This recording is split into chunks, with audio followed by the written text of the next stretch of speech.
ดนนานมาแล้วในหมู่บ้านน้อยๆแห่งหนึ่งที่ตั้งอยู่แคมป์ป่ามีหมาตัวหนึ่งชื่อว่าดำและแมวตัวหนึ่งชื่อว่าส้มทั้งสองเป็นสัตว์ที่บ่มีเจ้าของเลยเฮ็ดให้หมาดำและแมวส้มต้องพยายามหาอาหารทุกมื้อ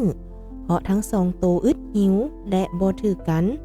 พวกมันจึงมักต่อสู้กันตลอดเวลาที่พบกันอยู่กองขี้เหงื่อในเวลาที่ทั้งสองตัวออกหาอาหารมื้อต่อมาหมู่บ้านแห่งนั้นได้มีลมพายุลูกใหญ่ได้พัดเอาสิ่งของต่างๆกระแจกกระจายไปแต่ละทิศละทางเป็นผลเฮ็ดให้การซอกหาอาหารของสัตว์ทั้งสองยุ่งยากไปตืมอีกหมาดำได้แล่นหนีพายุมาหยุดอยู่ที่หลังต้นไม้ใหญ่และมันก็เลี้ยวไปเห็นแมวส้มกำลังนั่งโตสั้นเพราะแล่นหนีจากพายุเส้นเดียวกันย้อนความอึดหิวและความอิดเมื่อยเฮ็ดให้สัตว์ทั้งสองบ่มีแรงที่จะต่อสู้กันได้เลยในเวลาต่อมาลมพายุก็ได้หยุดลงในขณะนั้นหมาดำได้เห็นเศษอาหารอยู่ใกล้ๆตนเอง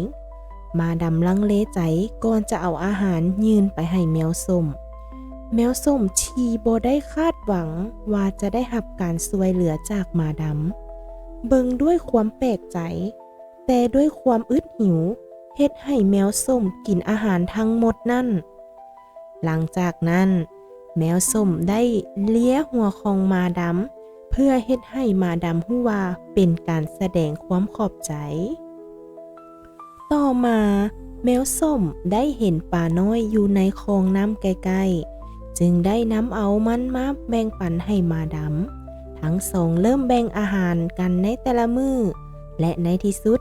ความสัมพันธ์ของเขาเจ้าก็พัฒนาจากศัตรูกลายเป็นหมู่สนิทกันแต่นั่นเป็นต้นมาในเวลาต่อมาสัตว์อื่นๆในหมู่บ้านเริ่มสังเกตเห็นการเปลี่ยนแปลงครั้งนี้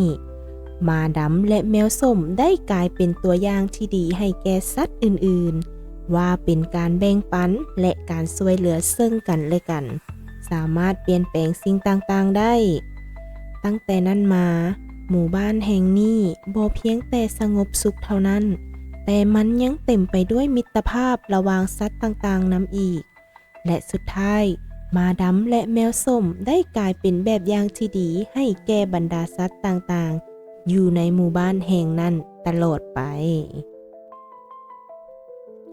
ถ้าทานมักนิทานเรื่องนี้อย่าลืมคอมเมนต์และกดไลค์กดติดตามและแจ้งเตือนเพื่อบ่ให้พลาดนิทานเรื่องใหม่ๆกับทีมงานของพวกเราขอขอบใจ